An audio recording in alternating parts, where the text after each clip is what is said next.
Alors du coup on est parti pour une nouvelle vidéo. Et là c'est la planche la moins chère contre la plus chère. Pour la plus chère on va pas faire un concours de kékette, aller chercher la plus chère planche au monde. Ça se trouve il y en a une qui est faite en diamant à 10 000 boules. Non on se prend une planche qui est bien chère dans les planches Merix. J'ai une planche à 900 balles. Donc, non, pas 900 balles, beaucoup plus que ça. Prix d'achat 900 €, mais prix public elle, elle est à plus de 1000 €, 1000, 1200. Faudra qu'on regarde, mais j'ai une planche qui est à peu près autour de 1000 €. Donc voilà, et là on va aller à Decathlon du coup prendre la moins chère et on va comparer les deux pour vous.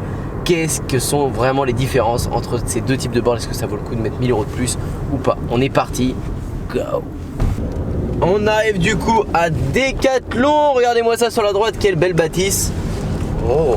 Et donc je pense que dans ce temple nous trouverons des trucs pas chers, pas chers, pas chers. C'est parti pour prendre un petit board. Yes, yes, yes. Du coup pour Sacha, on est parti sur cette planche là. Voilà, elle m'a l'air un peu flexible, mais apparemment elle va tenir le coup, donc j'espère que je vais pas la plier en deux. On verra la vie d'un débutant dès qu'il aura commencé à la surfer. Celle-là, elle vaut combien Sacha? 100 balles je crois. Quoi? Donc la planche la moins chère qu'on a trouvée pour ce nouveau défi, planche la moins chère vs planche la plus chère. Alors planche la plus chère c'est pas la planche la plus chère au monde qui existe, parce que forcément si vous incrustez un diamant au milieu elle vaut 2 millions. Non, c'est la planche la plus chère qui est dans les mêmes types quoi. Donc ça c'est une 6.0, l'autre planche c'est une 5.8 qui est en planche chère, on la présentera une autre fois. Celle-ci elle vaut 100 balles. 100 balles la planche, on l'a trouvée à Decathlon, c'est la marque Olayan. Et bon, on va voir ce que ça donne. Je vais vous dire tout de suite après la session mes impressions. Si au final est-ce que ça vaut le coup de mettre 1000 balles dans une planche, ou est-ce que plutôt 100 balles ça suffit. À qui ça s'adresse? On voit ça tout de suite. Spend my days to confuse because I blaze all day unfaith and that's on news. If it's new to you, this is Yara, red banded blues. Don't get used to it. Running mascara, I refuse. Closed doors prevent outsiders from you win. But struggling alone makes it tougher pursuing dreams. But it seems all I get are sleepless nights, nightmares about losing loved ones and losing fight. Blue birds flew over the fields of sorrow as I left the scene in their dreams, watching the soul swallow. Left you for more, left the room hollow. Many will fall. A lot more will follow. You take drugs to save your mind. You take wine to forget about time. You create a world of your own, where the truth will never be known. When I looked up, all I caught was the sun's rays on my face. Blinded eyes trace the skyline for an escape. My patient taste ain't tolerating in this case. In a world race, I'm campaigning for a change of pace. So I stand waiting, a lone man in a land that ain't vacant. Got a task and a plan, understand, but ain't sure I can make it without Bon alors Antoine, t'as pensé quoi de cette board Decathlon? Bon, la board Decathlon elle est bien, mais qu'est-ce qu'elle est lente. La rame ça va, mais une fois que vous êtes dans l'eau, ça met du temps, faut pomper comme un malade, c'est vraiment un peu trop lent. Et j'ai vraiment l'impression qu'elle va casser en deux à n'importe quel moment quoi. Vraiment molle. Mais ça surf, c'est bien pour débuter. Moi ouais, personnellement ça doit être une super board pour débuter je pense. T'as pas essayé, tu peux pas savoir. Et voilà, c'est des boards pour débutants, c'est l'idéal. Ouais, pour un débutant c'est pas cher. Et ouais, 100 balles. La conclusion de ce truc c'est que pour débuter si vous êtes léger c'est bien. Basta.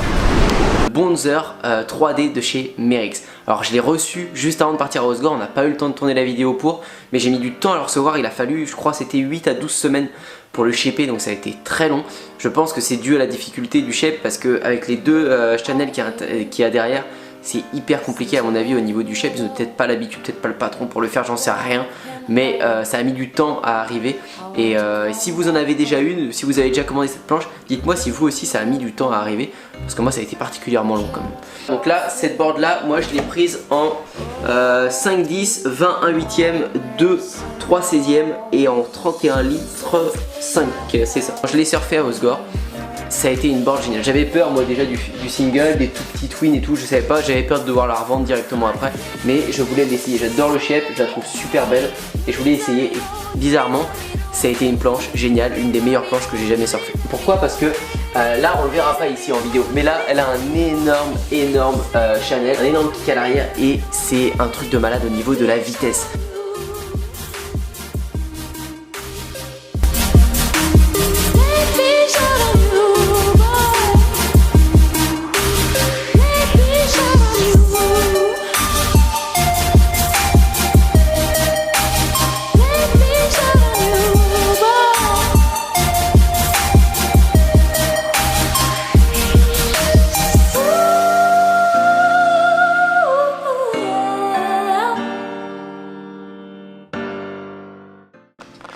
bilan de ces deux planches. La première planche Decathlon, la Olayan, elle est pas mal, mais uniquement pour les débutants. Ensuite, elle est un peu trop molle et faut quand même rester léger. Même si vous êtes débutant, ne prenez pas cette planche-là. Si vous faites plus de 75 kg, ce sera trop.